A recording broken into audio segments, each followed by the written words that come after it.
Hello,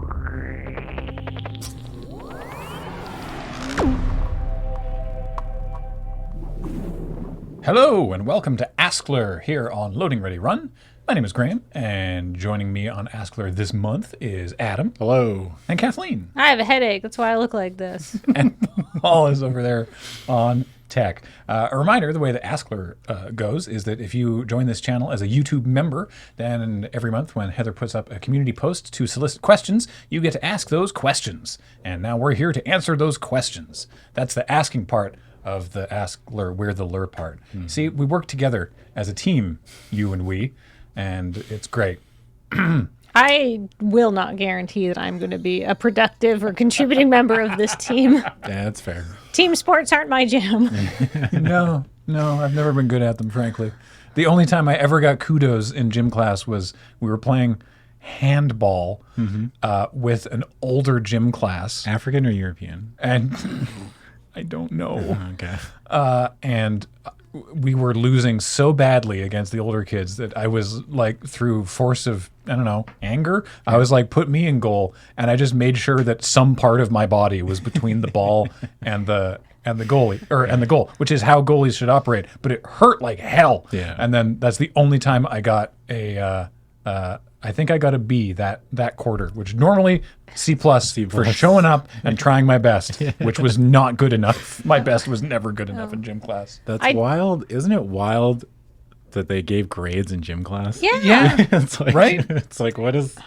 If you wanted an A at Oak Bay High gym class, you had to play on the rugby team. Oh, really? Oh, yeah, because the coach, the gym teacher, was also the rugby coach, and he basically didn't give a crap unless you were... Oh. Yeah. Oh, I don't even know what it would have taken me to get a good grade in gym class, because I never got one. I got a D one semester, and it still didn't really affect me. So I was like, oh, good. Yeah. Then now I really can give up. I was always kind of athletic, so it's just like gym class wasn't too much of a problem for me.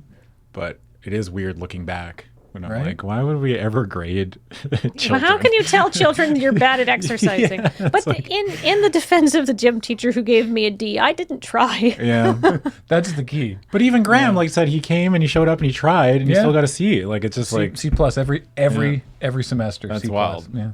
Anyway, that was a freebie. Nobody asked. Yeah. Well, there we go. We're clearly ready to share. Now, can you tell the girl who is wearing a leather jacket and sunglasses indoors didn't want to do gym? Not a big fan of gym class. Wearing a pin of a teardrop that says "sad songs." That's right. Well, also a pin that just says no, which is typically my reaction to being asked to do anything in gym. Yeah. All right, let's go to the first actual question. This is from Sax Python, who as a preamble to this question, said a bunch of very kind words about me and the current state of what I'm going through and everything, and I appreciate that. And then continued to ask, Graham, what's the coolest thing you've learned because of your treatment? And I have a great answer for this. Yeah. Okay, so I didn't talk about this in the episode of Loading Ready Live where I did that whole sort of stand-up routine. You might have noticed it on some things, but I have in my arm, I have what's called a PICC line, P-I-C-C. I don't remember exactly what the acronym stands for, but the I, it's intravenous catheter. It's something intravenous catheter something, and it's cool dude. Yeah, without getting a little too graphic about it. It's a tube that goes from like a little spigot that hangs out of my arm and goes to my heart, basically. And it's great for me and my peace of mind because I don't like needles. And this means that when I'm getting chemotherapy treatments, all the chemo can go in through this line. And then when I need to get blood tests to see how the chemo's going, they can take the blood out of this line. Mm-hmm. So it's great. It means I don't have to get needles for the whole duration of this process, which is just awesome for my mental health. But every week they have to change the dressing and make sure that it's all going fine. And it has been going fine. But as part of changing the dressing, they just make sure that it's all still working fine. So they flush it with saline. So they have these little syringes of saline, and they go like, just sort of put the saline in. And as soon as the saline goes in, instantly I smell it. Mm-hmm. It's not in the room. The nurse can't smell it. I smell it. Mm. The second it hits my bloodstream, I smell it. And this is the most... Every single time, no matter who it was, any nurse or technician, anyone who I asked, I would say, why can I smell the saline? Yeah, because smell is like how smell works is there's little particles of stuff that hit receptors on the inside of your nose. Yeah. They're not in your veins. Exactly. So, but the thing is, every time I would say, why can I smell the saline? The response, no matter who I asked, was exactly the same, which was, some people can taste it. And I'm like, that's not an answer. Why can I smell? Why can they taste it? Why can I smell it? Yeah. So I looked it up. And then I've been sharing this with the technicians, and they're like, oh, that makes sense. Yeah. So because it goes directly to my heart, which is very close to the lungs because of the whole oxygen transfer, what's happening is the saline is going straight to my heart. Whatever non-water chemicals are in the saline is immediately going to the lungs, and I am breathing it out and smelling it as it exits my body. And people who say that they can taste it are just actually just smelling it, because smell and taste are very intrinsically linked. So it's so fast because it's going straight to my heart, straight to my lungs, and out through my nose. And that's why I smell it instantly. It's not because I'm smelling it in, it's because it's going out of my body. And every time I tell that to one of the nurses, they're like, oh, yeah, okay, that totally makes sense. So yeah, that's the most interesting thing I've learned as a result of this treatment. Yeah, it's very strange. Our bodies are weird. Do you hate the smell of saline? I don't love it. I don't hate it, but it is like... Not that you liked it before. It's like, were you a saline enjoyer before chemo, and then all of a sudden you're like, man, this is really ruined saline for me? The Chad saline enjoyer. No, it definitely, I mean, it's weird, right? It's like a mild wet salt, right? Like, I don't know what else to describe it. That's saline, right? Yeah. But it's a weird smell. Even I can smell it right now a little bit. There you go. I can, get my blood in you. You'll have to, like how you can get like custom perfumes done. You're gonna have to get your custom perfume with notes of saline redone. Solution. Like the place in Italy. Let me mark that down for Graham's Christmas present. I'll just I got you. Memories of saline. chemo. Perfect. All right. Next question from Deborah Johnson Cortesi. 3 of my favorite things to watch LRR play are Drink More Glurp, Gang Beasts, and Jackbox. If you were asked to create a new level for Glurp, a new setting for Gang Beasts, or a new game for Jackbox, what would you create? In Gang Beasts, there is a wrestling ring. Yeah. It's a pretty straightforward map. It's just a wrestling ring. It doesn't come up very often in the rotation. And if you get thrown out of the ring, you like if you touch the floor outside, you get totally eliminated. Royal Rumble rules. Yeah, exactly. Yeah, I would like to see backstage wrestling, like you would sometimes have in like WCW versus NWO Revenge, where you do like the backstage brawls. Yeah. Right, with like chairs and ladders and road cases and stuff, just like a backstage hallway where they would do like the brawls and stuff. I think Gang Beasts could make that entertaining. You need to put. I mean, I've never played Gang Beasts, Forklift. but you need to put like a pit or something, because like the whole point of it is like to throw people off stuff, right? Like you can't. Oh, yeah, how do you eliminate someone? It's like you need to eliminate somebody, and it's like They go down the ramp. yeah, Just throw them into the gorilla put a position. couple holes. Have an actual gorilla in the gorilla position. yeah, that would be actually really funny. Yeah, That seems like the sort of thing Gang Beasts would do. Maybe like a giant gorilla hand comes out and grabs you. yeah. Yeah. I would like to see in Gang Beasts, 1, a barge filled with garbage floating down a river Yeah. with lots of stuff you can fling at one another, obviously. Yeah. Yeah. Or like a Super Smash Brothers old school level. Just actually a level from Smash. Yeah. Like Well, it's like it's you can yeah, it's like 2D. yeah, but it's like switch the platforms. perspective and Yeah. put the tri platforms, like the classic, like yeah. I like that a lot. I think both open up a lot of mayhem possibilities. Yeah. I was trying to think of something for Jackbox, but I don't. God, making a new Jackbox game seems like it's hard enough for the people who work at Jackbox. Yeah. There's got to be something for Glurp, but I can't think of it. I only had the Gang Beasts idea. Glurp would be funny, like if you had to pick up a hammer and had to nail something. Like you had to grab the like hammer and then swing the hammer and like hit a yeah. nail or something. Just like the strength competition. Yeah, like with the the bell. bell. Yeah. Yeah, Okay, yeah. yeah, I like that would that. be impractical. Yeah. Love that idea. Yeah. Sweet. All right, let's move on to this question from I didn't give Paul enough opportunity there. Sorry. This is also from Deborah Johnson Cortesi. My husband and I saw an old live episode where you consumed multiple items that were all flavored with pumpkin spice. I do remember that. It was not pleasant. As we head into fall and pumpkin spice pops up everywhere again, I was wondering, what is your favorite pumpkin spice flavored thing? Or, if you loathe that particular flavor, what is your favorite flavor of fall? Hot take, pumpkin pie. Yeah, I mean, I actually kind of like pumpkin spice lattes. Yeah, they don't taste like coffee, but I can have normal coffee every other time of the year. Yeah. And this is a cupcake masquerading as coffee. Mm-hmm. You know what? I'm sick of this, like, you're not allowed to enjoy a thing. I mean, this is a cold take, but it's just like, I don't know, man. It doesn't affect anyone. Yeah. You know? I hate it when people say they're basic. Because it's just like, you're not. You're just doing a thing you like. I say this all the time on my music stream because I don't play a lot of popular music. Just because, not because I don't think it's good. Yeah.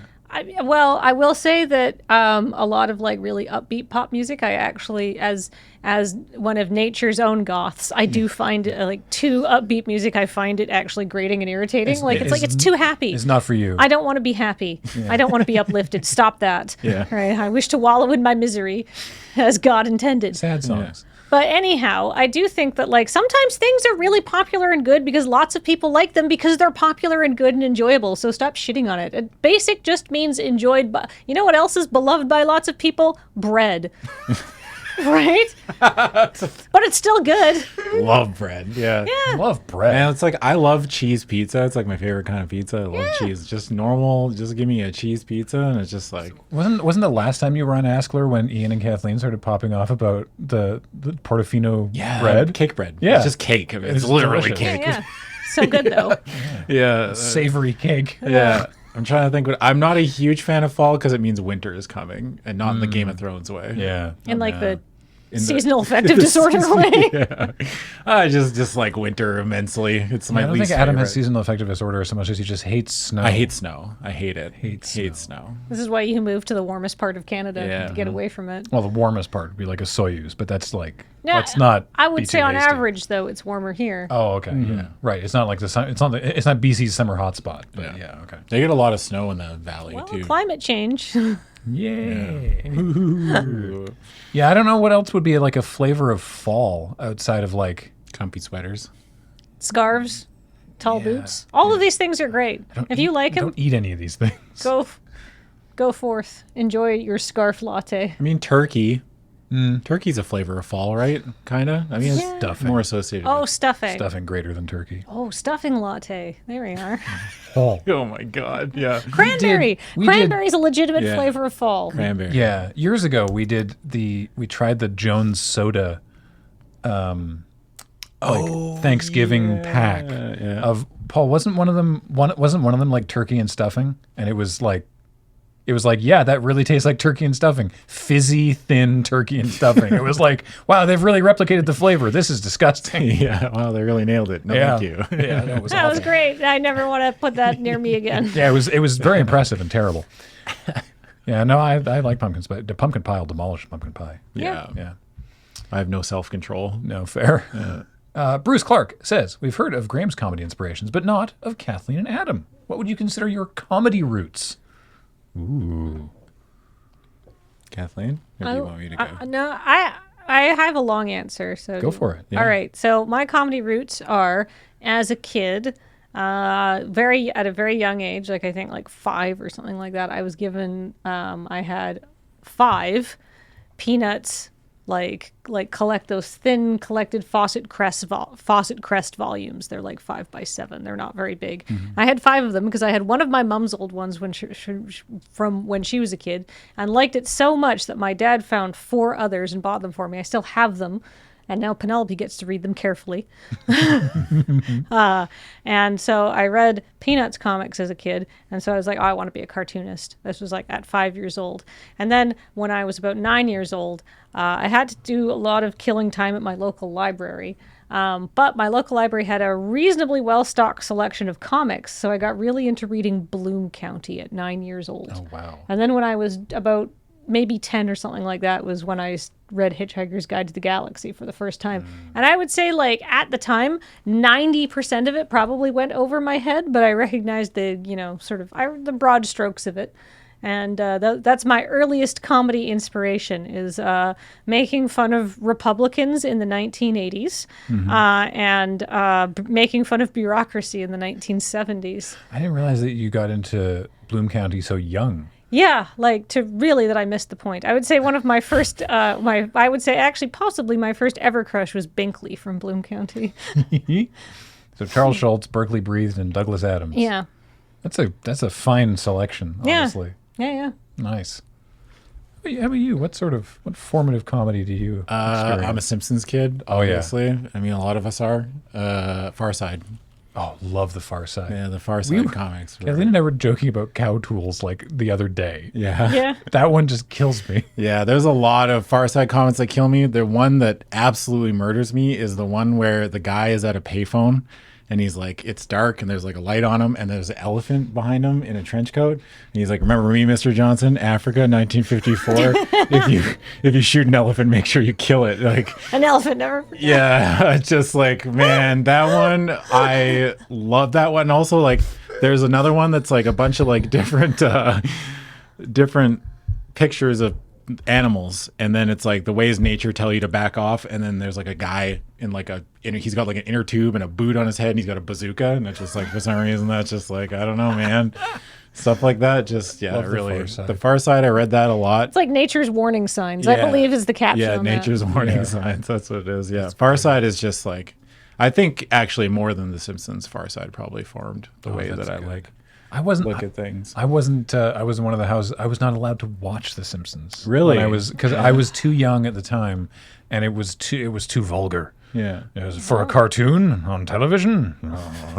Oh, I was told to watch TV and not to bother anyone. Yeah, my parents did not care. My dad. I mean, I live with my dad, so it's just like he did not care what I usually did. I mean, I was to come home and be quiet and not ask for anything. Boy, good thing you got those Peanuts books. Yeah, and my sister to fight with, Hooray. I'm trying to think like movies too, like all the Monty Python stuff I watched at an early age, like Holy Grail and everything. Yeah, it's funny. My parents wouldn't let me watch The Simpsons, but they let you watch Monty Python. It's so much worse. It's so much worse. I think Simpsons had a bad rap. Monty Python. Yeah. Simpsons got a bad rap. I think like it was very much like a cultural thing where it's like. I think it was that like. At the time, anyway, like adults were not used to seeing cartoons make those jokes. Rude cartoons. Rude, yeah. But even the jokes in Simpsons weren't lewd. No, I know. Yeah, they were just but in retrospect, But in retrospect, it was like the CBC. They showed the Simpsons reruns at like 5:30 at night or something like that. Yeah. Yeah. Every day I came home from school, I'd get home at like 3:30 or 4. And Simpsons would be on from like 4 until 5, or like 2 episodes a day usually is like, or 3 episodes back to back to back. And I would just like watch that, have dinner, and then do homework or whatever. That was like my life. Sweet. For years. Yeah. Good life. Cool. Yeah, it's not bad. Next up, we have from Eric Chouanier. Graham and Kathleen, I don't know much about your wedding. I don't know why you would. Yeah, it was fun. But I have a sibling and a close friend for whom I will be best man, each getting married a year from now. Do you have any advice on how to help with both events, and maybe specific advice on being a best man? Thanks. I have not been a best man. You should ask Paul. Paul was my best man. Yeah. I've been a best man twice. Oh, there you go. Yeah, ask Adam. I've been show up, read your speech. I'll tell you. Oh, I was a matron of honor because I was already married. That's true. We did not pay extra for like the fancy seat covers, because we just used the chairs that the venue had. We didn't pay extra for like you can get like they have like they're draped to the floor and like a bow at the back. Nobody gives a shit. Yeah, like for each seat? Yeah. What a racket. No, exactly. So no many one's going to care about the seats. Yeah. Right? Like we made sure that like the food was good and we made sure that people were going to have a good time, but no one cares about like it'll look nicer on the photo, I guess, but who gives a shit? What a waste of money. There's so much you can get away with not doing and just focus on the things that people are going to remember and have a good time. The only thing that people care about at your wedding is that there is booze, either free or as reasonably priced as you can make it. So we couldn't afford to do an open bar, but we made sure every table got wine because that was more within our budget. Food, make sure the food is the best you can, and that's really about it. Most people are at a wedding to party, so make sure they can have a nice time. Lots of dancing. Oh, here's a fun thing: is we did a popular song from every year that we had been together. Yeah, we stole this from James, by the way, from James and Ashley's wedding. Yeah. Blatantly stole this. Yeah. But because we got to include 2010, we did get to we got to dance to Turn Down for What at our wedding. Yeah, we just picked one. Which is a crowd popular pleaser, song. I tell you what. Yeah. Still. It still is. Yeah. It's a good. That still bring out the kids to the club floor. Yeah. It still fills the dance floor. So you've been the best man twice. What's your best manly advice? I don't know. Show up, read your speech, make sure you knock it out of the park. I don't know. Like, how do you do that? well, you Simply be awesome. Yeah, I don't know, man. Like, it's just like I didn't really do much extra. I don't think you need to really like buy him a gift or something. Yeah. Like I was for my It brother and I was for James, so it's I've seen a. no, 3 times. I've been 3. Wow. Yeah, my friend Dan, I was the best man at his wedding. I've seen a variety of tactics from different best men, and I don't think you explicitly have to make it a roast of the groom. No. No, I did not. Don't I never. do that. I've done Like, 3 I've seen- speeches well, and none of them were a roast. A couple you can have like a you can have like a joke or two at their expense, but I've seen some best man speeches that are like, all right, settle in, and it is just like This is not the time for airing of grievances. No, it's not. Wait till they're divorced, God. This is not HBO. Like you are not. Who's the guy? God. Norm Macdonald? No, the roast guy. I can picture him. Curly hair.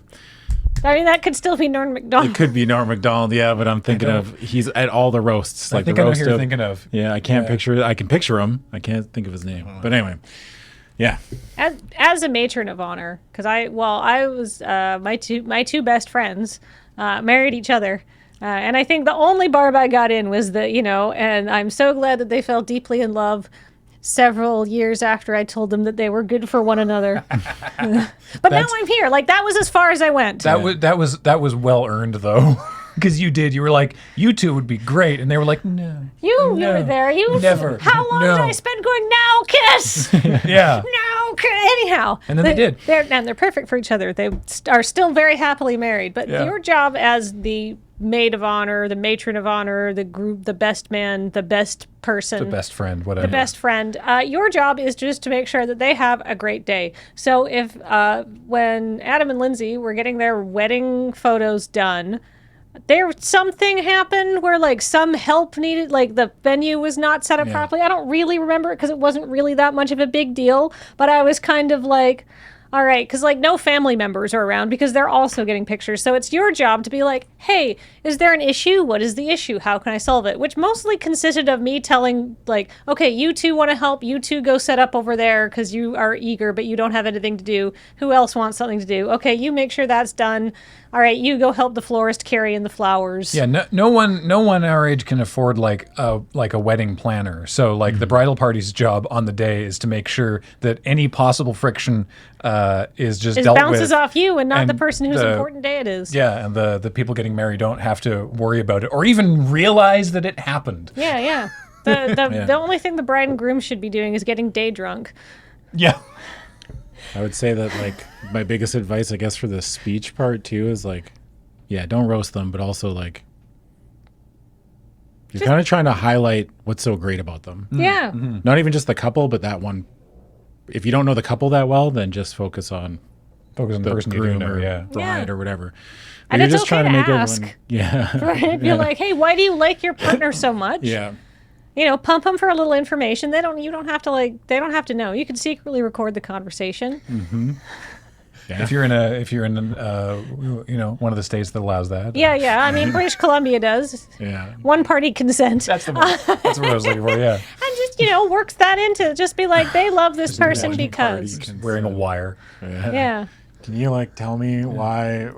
So what do you like about him so much? Yeah, Adam, if you could tell me what you love about Lindsay, but could you talk directly into my chest? Yeah, please just.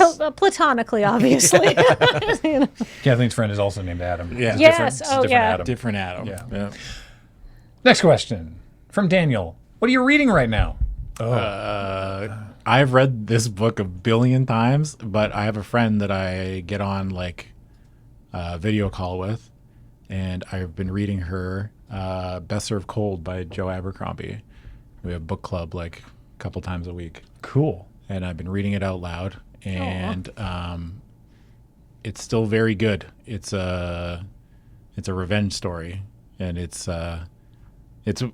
my favorite book ever, and it's just like even rereading it again like out loud to somebody and like seeing someone else experience it when I get to like basically it's like the story of like there's this lady named Monza, and she's a general in like a mercenary army, and her brother are like running the army, and then for this they're hired by this duke, and the duke betrays them, kills her brother, and then throws her off a mountain, like off a balcony that his castle's on, but she survives, and then she gets like put back together basically by this weird like apothecary guy, and then she escapes and then puts together a group of like ragtag, like a Dirty Dozen style like revenge story. Oh, nice. And she makes a list, like an Arya Stark style list of like, I'm gonna kill all these people that were in the room when my brother died. And it's just like that's the whole thing. Cool. And it's just like it's an incredible story. It's very violent, but so if that turns you off, then don't read that story. But I think it's I don't know. I cannot say enough good things about that book. Sweet. Yeah. Are you reading anything at the moment? I mean, I'm always reading Wikipedia. But like that's just like That counts as reading. I think like when people say they don't read, it's like a lot of us read, but we're just reading articles or like still counts, right? Yeah. I'm also trying to get through a book of Kurt Vonnegut short stories because I like his writing style, and I like to read authors at which I think I could learn some lessons from their writing. And because I was reading somehow, I was listening to a Tim Heidecker song, yes, of Tim and Eric, but I associate him with music because that's the kind of person I am, called Sirens of Titan. And somebody was like, oh, that's a Kurt Vonnegut reference. And I hadn't heard of that Kurt Vonnegut book. So I looked up the plot summary on Wikipedia. And I was like, boy, dollars to donuts. I bet that this, based on reading the plot summary alone, I was like, I bet that Douglas Adams, one of my favorite authors of all time, was influenced by this book. And then reading further down the article, I was like, here's a part where it talks about Douglas Adams and how he took influence from this book when he was writing Hitchhiker's Guide. Well, good for me. So I was like, all right, I should read that. But they didn't have Sirens of Titan at the library. And also, it seems like a real drag, like most Kurt Vonnegut books do, to be honest with you. So I picked up a short story collection instead. It was good. Cool. I'm not reading anything right now. It's the brain fog. I find it difficult to focus on television, let alone sitting down and reading a book. I'm not playing a bunch of video games. Magic, luckily, I can still focus on, but not doing much of anything these days. So you're reading flavor text. Oh, so much. Yeah. Next, Ben Zerba asks, "What's the most unexpected lesson you've learned through Loading Ready Run?" Ooh.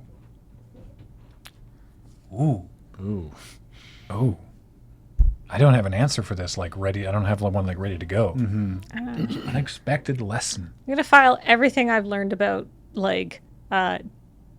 audio editing because I didn't. This is not something I never set out to do. No. In a million years would I ever have imagined I would do something like what I do now. But I'm glad I learned it all.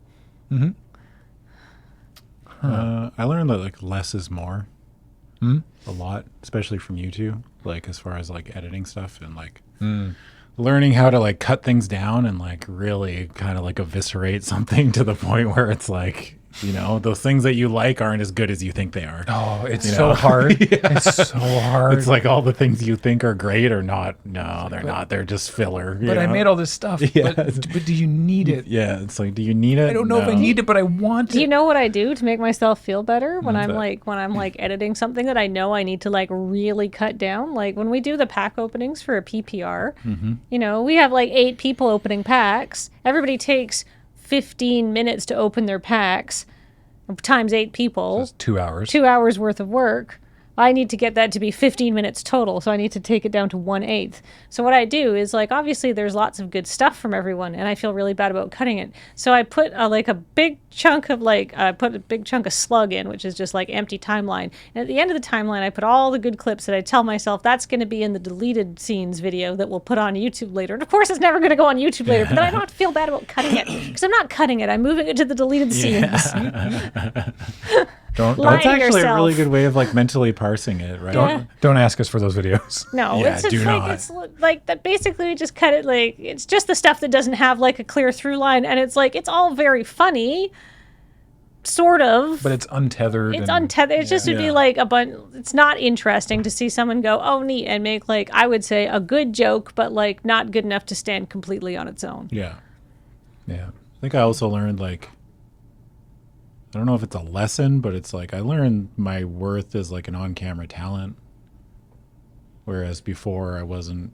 I mean, it took a long time, but it's just like you kind of learn like what you're good at. I guess I learned what I was good at by working here. It's just like you get an idea of like what your strengths and your weaknesses. Like I know my weaknesses far more than I knew when I started, right? Like the way I like where I shine and where I don't and stuff like that.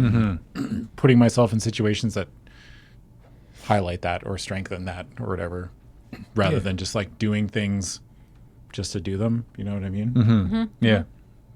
I think that's fair. Those deleted scenes is like mostly Ben and like somebody else who ever opened the Golden Argosy, calling it the Golden Argosy. And I'm like, I can't put this in. Because it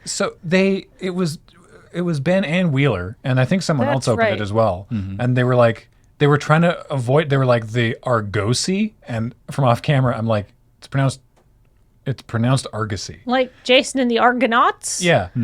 And they thought I was saying Argosy, and I'm like, no, that's a different pronunciation again. The internet has poisoned our brains. We You are. Yeah. Well, What maybe was it a Tim Hortons ad or something? It was something talking about like the citrusy flavor of something. Citrusy. Yeah, exactly. Like, have That's some lemonade. when you know that you are just beyond help. you have been on the internet for too long and you are too horny. Yeah, it's just you're poisoned. You're poisoned. You're poisoned. You're poisoned. Citrusy. Cursed. Gosh. Daniel Solis asks, what makes a good this or that round? I'm trying to make one myself, and it's surprisingly tricky. It is. It really is. It's got to be. So this, for those who aren't aware, on Loading Ready Live, this is a thing that we do occasionally. It's called this or that, and you get presented with a thing that is either X or Y, and you have to guess if it's X or Y. And it can be really tricky, because we've been sent a lot over the years that involve magic cards, specifically, like magic card or this thing. And there's one where it's like magic card or League of Legends ability or something, right? Okay. And it's like, sure, that might work, but... We know too much about magic.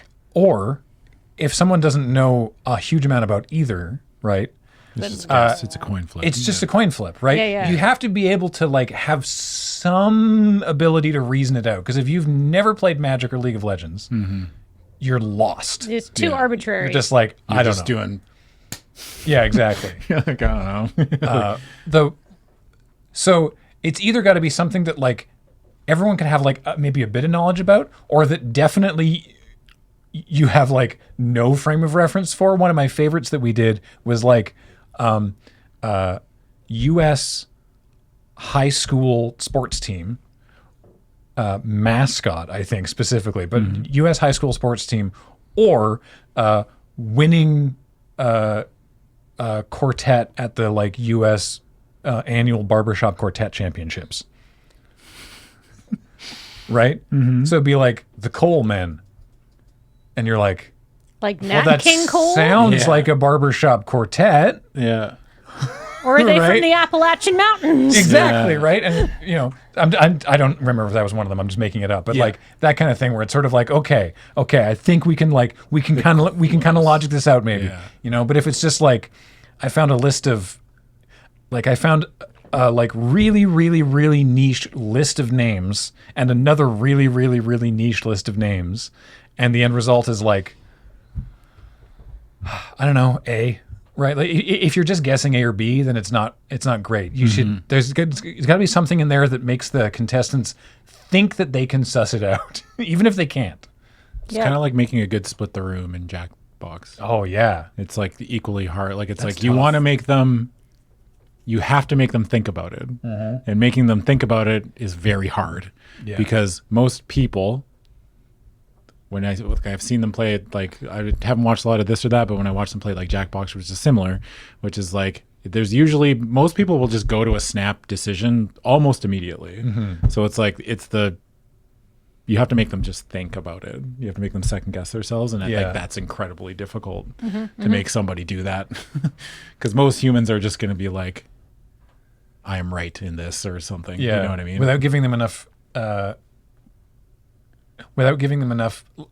Ambiguousness that they can then invent more scenario. Yes. Yeah. Because people will make up their own stuff in their mind and be like, oh, but if it was this way, then it would be yes. So I'll say yes. And it's like, I never said that it was that way. Yes. You made that up. That's also a problem. It's just like, well, I mean, It's tricky. It's so hard. Yeah. Next, from Tom. I'm an American who's been considering moving to Canada due to gestures everywhere. Would you recommend it? And if so, where?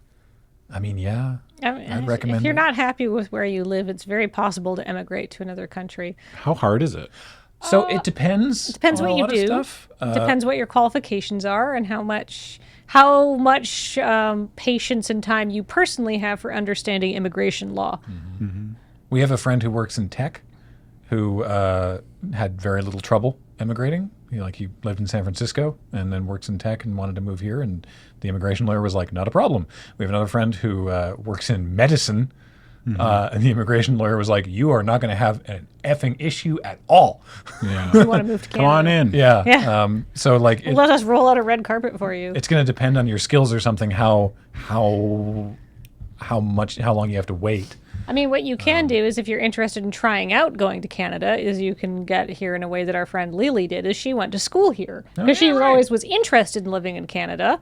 And I mean, this is like her story to tell. So this is the extreme TLDR, but she ended up going to Vancouver Film School and realized that she really did like living in Canada, was interested in living here. Once you're on your student visa, then you can get a work visa. And then after a while, she was able to get to be a PR. And I believe she's a full citizen now. Yeah. By the way, brief aside, I love that Vancouver Film School, it feels like every year, maybe every couple of years, invites back noted Vancouver Film School dropout Kevin Smith to come back and give a speech to the kids, basically saying, "Don't go here, drop out, you don't need it." I don't know why they keep inviting him back, but every time he's like, That's very funny. "It's very funny." Yeah, but. That's actually his speech that he gives. Yeah, he's like, I didn't need it. Yeah. Don't be here. Didn't work for me. Yeah,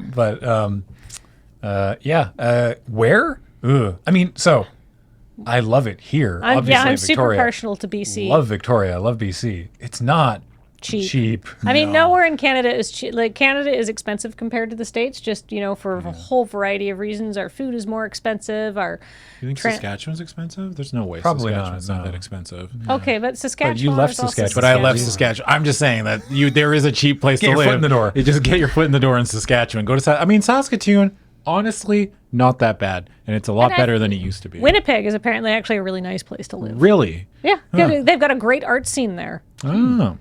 But we call it Winterpeg. Yeah. Yeah, it's very cold there in the winter, so people don't like it. It is like the howling prairies of -40. Yeah. And I'm not saying it has no problems. No place has no problems. yeah. Canada, by the way, a despite lot the of fact problems. that we, all live here and like it, has a lot of problems. We have Yeah. a lot of problems with how we treat First Nations people.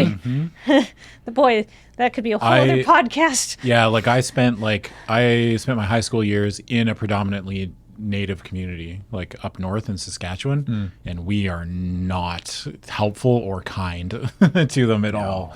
It's brutal. Yeah. If ever you see someone on social media getting on their high horse about oh, thank goodness I live in Canada, they're ignorant of several things. Yeah. Yeah, we have our own set of problems. That said, our problems are different, and I feel like to a lesser degree than some of the problems in the States.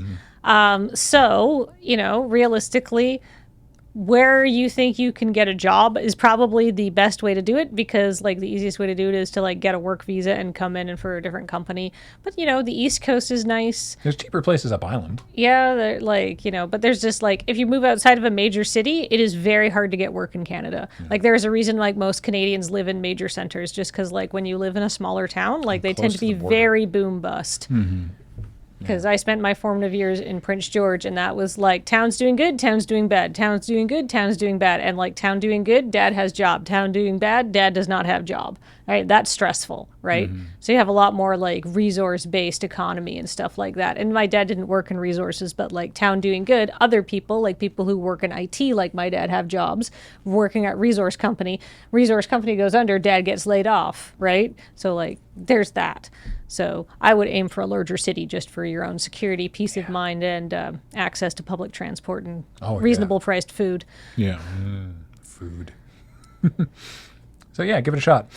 Zen Zephyr asks, what's your favorite joke you've ever written or delivered? Oh my God. So many. I don't. I got one. Go for it.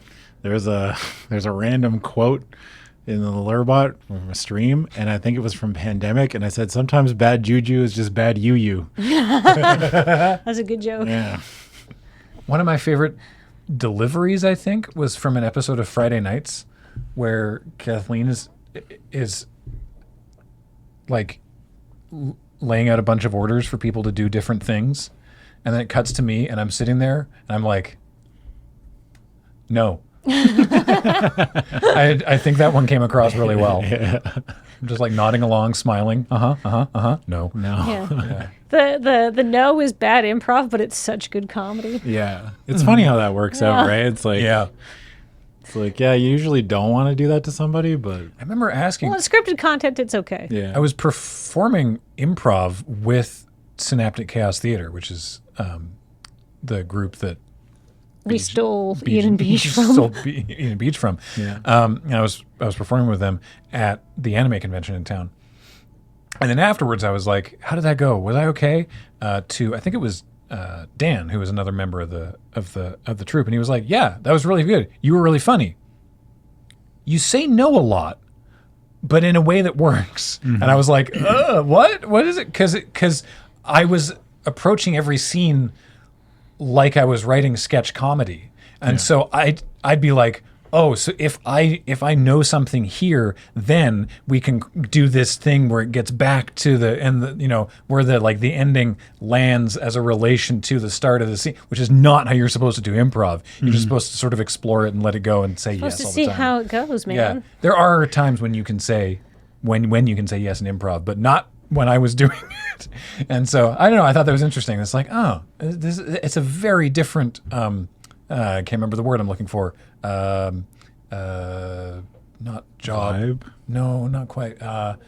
Experience. Approach is close. It's a very different approach. It's a different skill set doing improv and stuff. But I thought that was interesting. Improv is, I mean, we all know how hard it is, but it is incredibly hard. It's tough. just very hard. Real tough. Yeah, it's not my skill set, because like I'm like you, I'm just like, all right, well, where's the narrative through line? How do we push through to that, right? Because that's what you're looking for when you're writing, right? Because when you're writing, you're taking all sorts of factors together, and you're like, okay, we don't just throw stuff out there for the sake of writing because you want it to be tight. You want things to be there because they're important.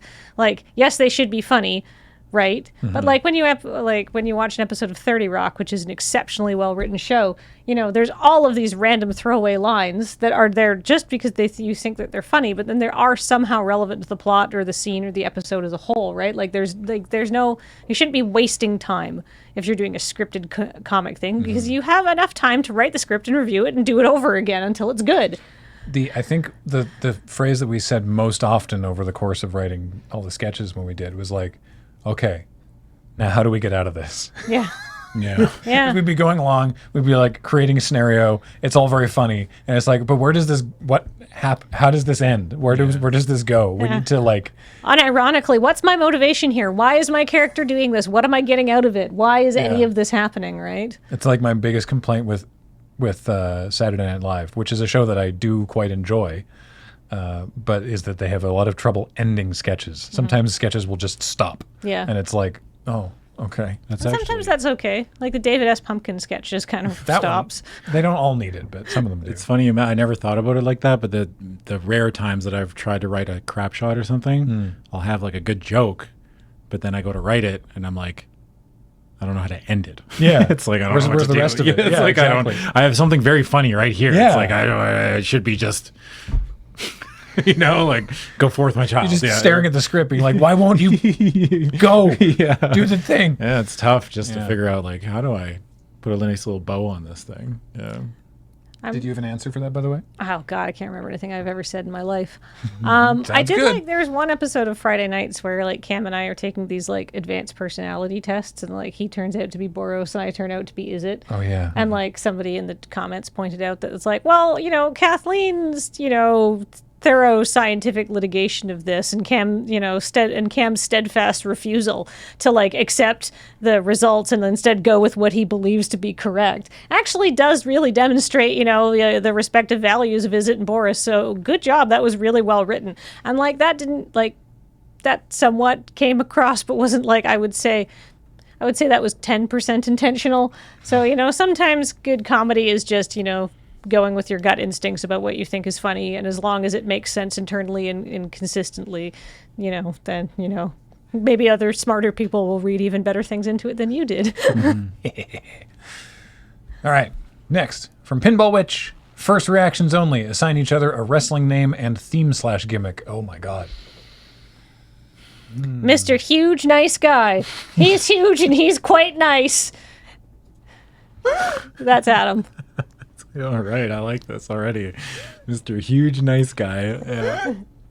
First name Huge, last Yeah. name Nice Guy. Yeah. Huge, And then nice how about guy. huge, nice guy, like Oh, huge yeah. guy. Like your name, you're given your given name is Huge Guy, and Yeah. nice is just like like the the- wrestling moniker. yeah. Nice, huge, nice guy. And Vince comes in and is like, "You're gonna be Guy now." yeah. And then he leaves, and Triple H is like, "You can have the name Huge You back." can have Huge Yeah. back. Here you go. Yeah. And Triple then H has like, been restoring people's first names. It's great. oh really? Yeah.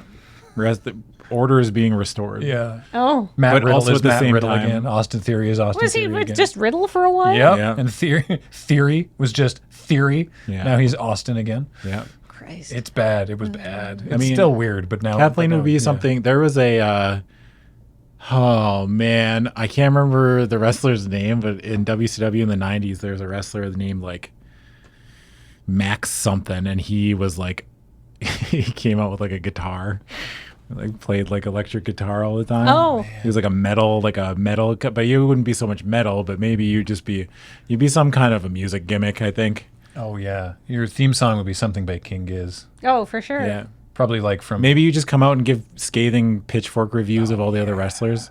Oh, yeah. what would be good wrestling themes? Something from Infest the Rat's Nest, probably, because it's like heavy and aggressive. Probably, yeah. I feel like if we're, yeah, I don't know. I've never really given a lot of thought to my wrestling because, like, realistically, I don't have the wherewithal to be a wrestler. I'm definitely like a Paul Heyman, Vicky Guerrero kind of like Oh, mouthpiece. manager. Yeah, I'm yeah, a yeah. manager. You could be like a goth Orange Cassidy. You know? Oh yeah. Actually, that, You know, Oh, just yeah. not caring. You're like, whatever. Yeah. thank you, Adam. Yeah, no worries. Yeah. Yeah, you could do that. That could work. I could see that That'd be working. amazing. You know? Yeah. You could pull that off. I have no idea. I've never. Graham? I don't know. We've joked about it. Like what was the finisher? The stark contrast. Yeah, that's a really good name Yeah. for a finisher. I like that one. But I don't know. I've never thought of what You- kind are of you- wrestler I would be. Kathleen's a baby face because I think people would latch on to Yeah. a goth that doesn't care. Yeah. Yeah, I think people would just really like Is that. Huge Nice Guy a heel? Yes, Yeah, okay. absolutely. Yeah. And plus, I think if I was going to wrestle, I would love to be a heel. Oh yeah. I want to make 20,000 Listen up, you people. troglodytes. Yeah, I want to Yeah. make 20,000 people boo me. Yeah. I just think there's a lot of power in that. And it's just like, yeah, it's just like, I mean, why anybody gets into wrestling is because you make people feel things. It's like the same thing that we're doing here. Like, you just like, you're making people feel emotions, and there's a power in that, right? Like, it's addictive, right? Like, it's just like, you make someone laugh or you make somebody happy or whatever, or make them feel anything as far as like written or like acted media, I guess is the word I'm looking for. Yeah. But it's just like anything like that. And I just think, man, getting people just to like care enough to like boo a character. You know what I mean? Like you are a character on screen or on TV, and people are so upset at you, they are going to boo you. It's just like, I think there's a lot of power in that. Yeah. Yeah, it's excellent. Plus, being a bad guy is way more fun, right? It's also easier. It's That's true. So It's much so harder. much easier to insult someone and get them Yeah. angry than to like make people feel. Especially if they Like- really care about their local sports team. Yeah. I don't know. It's like Yeah, it's it's so just- uplifting people, because even if you genuinely try to be uplifting, you're gonna run into people like me who are like, no, stop. Yeah. Gross. Please. Stop making me feel happy. Yeah. Ew. I hate this. Yeah, it's just so much easier to be a bad guy, which Yeah. is, I mean, probably says a lot about our culture. So look forward to the future of Loading Ready Run where we're all bad guys. Yeah. No, Yeah, that's it. We've We're done just that gonna ship video. it. we did do that video. Yeah. Alternate universes and everything. I We did multiverse content before. It was cool. What's up? I think that your wrestling gimmick currently, Uh-huh. you should be the smooth Englishman. Yeah. Because you could you could like, dress up kind of like Jason Statham, right? Oh, yeah. Okay. Yeah, and so you're just like this English guy who goes and like, is bald Hmm. for now. And then when your hair comes back, you can, take your face, you can do a face turn, right? Oh, yeah. Yeah. And then you could be like, one of those people from the Shaun of the Dead village, but not a murderous cult member. Right. Right? Like Yeah. a funny, weird, creepy English person, but like in a that a nice lot. way. Danhausen, but English. Right. Oh, Yeah. yeah. No, I love this. Yeah. As a heel, of course, I won't be wrestling for the next 12 days out of respect. Oh my God. Right. Yeah. I'll show up to the ring. Someone will challenge me and I'll be like, I'm sorry. I cannot. I can't wrestle you until the, And you use that Until for the like 2 Queen's- years. until the funeral. Yes. Yeah, until the queen's in the earth. Yeah. With all the boggarts and demons she now rules over. Yeah, and then the face gets to insult the queen. It's all, ooh, it's a whole. Yeah, great. We got the next storyline mapped out. It's Perfect. perfect. Well, that's going to do it for AskLRR. Thanks, everybody, for joining us this month. That was a blast. As a reminder, everything that we do is brought to you by you, whether it's on our Patreon at patreon.com/loadingreadyrun, by subscribing to our Twitch channel, twitch.tv/loadingreadyrun, or by becoming a member on our YouTube channel or giving thanks on any of the YouTube channels. Don't forget to check out all the other YouTube channels, because we've got several of those now. And if you do become a member, you get to ask questions. So keep an eye out. If you're a YouTube member on this channel, keep an eye out for Heather's community post, which will be coming up next month, to ask for questions for the next episode of AskLRR. But until then, thanks to Heather for getting these online. Thanks to Paul for being on tech. I've been Graham, joined by Kathleen Yo. and Adam. Hi. And that's been AskLRR, and we'll talk to you next time. Bye. Bye, everybody.